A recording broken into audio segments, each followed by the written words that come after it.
come back into town. That's going to be something else. All right, the Buccaneers. We're 2 weeks away from the draft. 2 weeks from tomorrow, round one, folks. It's rapidly approaching. Buccaneers have the 15th pick. Are they in no man's land with this pick?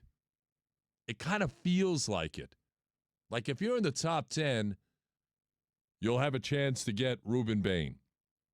Or you may have an opportunity to get a Sonny Styles. I mean, those guys are going in the top 10. Either one of those guys, I think Jason Licht would, well, I don't think he would do that. Jason Licht loves his kids. He wouldn't give away one of his kids to get Sonny Styles or Reuben Bain or something like that. Say that again. No, you wouldn't. Nor should you. But I think Jason Licht would love to get his hands on one of those guys. But you're not in the top 10. And I don't think he wants to move up from 15 to 8 and give away a second-round pick. Because this team needs players. They need an edge. They need an inside linebacker, another guy there. Levante retiring. Alex Anzalone was signed. Christian Roseboom, I think, is more of a depth signing there. They need more youth, more speed at that position. The Bucs have to get faster, folks, on defense. They got to get faster across the board, whether it's in their front seven or in their secondary. And there are a couple of interesting guys who could be there at 15, and there might be a conversation. Jermod McCoy is an interesting guy from Tennessee. He didn't play at all last year for the Vols. Go try on Shoyinka, man. Oh, I'm having flashbacks. Remember, he set out that last year. The Bucs drafted him, and what did he do? Yeah, it wasn't very good. That was not ideal. Jermod McCoy coming off an ACL tear. Oh. He was at Tennessee's Pro Day a couple of weeks ago. He ran a 4.37, and his vertical is 38 inches at 6'1". So, really good numbers coming off the ACL, but no tape last year at all. Would you pick that guy at 15? Not in the first round. I can't. Akeem Mesidor, 25 years old. Every guy you think about picking at 15, they've got a major flaw to them. Cassius Howell, undersized, short arms. Mesidor, age. Jermod McCoy, didn't play at all last year. The Bucs had a pre-draft workout. They had a couple of USF guys working out with them today before the draft. And they hosted a couple of players, too, on Top 30 Visits. Lee Hunter over at Texas Tech, their defensive lineman. Reportedly, he was in for a visit. Jordan Vandenberg of Georgia Tech, defensive lineman, was in today.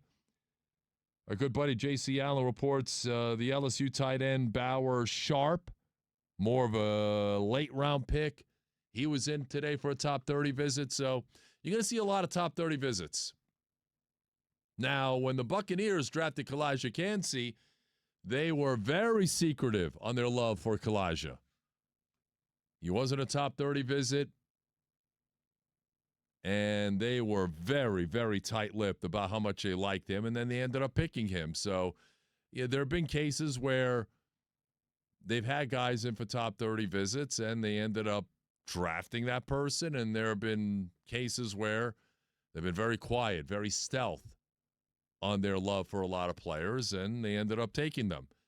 Here's what I will tell you, and we always seem to have this conversation every year. Once you get right close to draft time and we're a couple of weeks away, just remember, guys, lying season exists. You're going to hear a lot of stories, a lot of chatter, a lot of reports about how this team loves this guy. So what's the question? Well, there's a question here, Tommy Boys. I don't know if you're going to face this dilemma, but Fernando Mendoza, you're picking him, right? By the way, Fernando Mendoza will not be at the draft. He has decided to spend it with his family that night down in the Miami area. Not surprised by that, right? Yeah, I mean, I guess because he's number one overall pick, yes, but usually the number one overall pick is there. But he has decided that he will not go to Pittsburgh and that he's going to spend it with his family, and I can respect that. Would be crazy if they traded out of that first overall pick. That's not going to happen. I think if you're the Raiders, if you're John Spytek, if the phone rings, you're picking it up. You're listening. Because you never know what opportunity might present itself. But I don't think that they will trade it. No. I think they're going to take their quarterback and they're going to fill in around him. Now, there's a lot of talk about the quarterback class of 2027, but in this day and age, man, fans, media, they want instant gratification. You've already pissed away a lot of years if you're the Raiders. If you have a strong conviction on this guy, you draft him. But at the same time, John Spytek would not be doing his job if he didn't pick up the phone if somebody called with a monster type of offer. I think Jason Licht is hoping that somebody rings his phone and wants to move up to 15 and wanting him to move back. I think in an ideal world, man, being at 15 and looking at all these mock drafts and looking at the players that might be available, I think the Buccaneers might be in no man's land.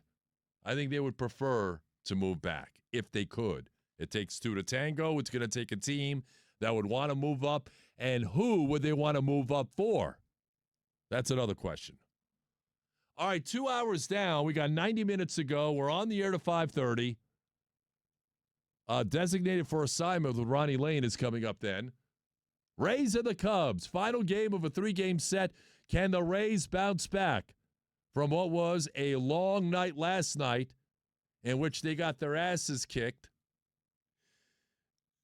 And then that's not the only thing involving a derriere that we saw last night at the game. We'll get into that too.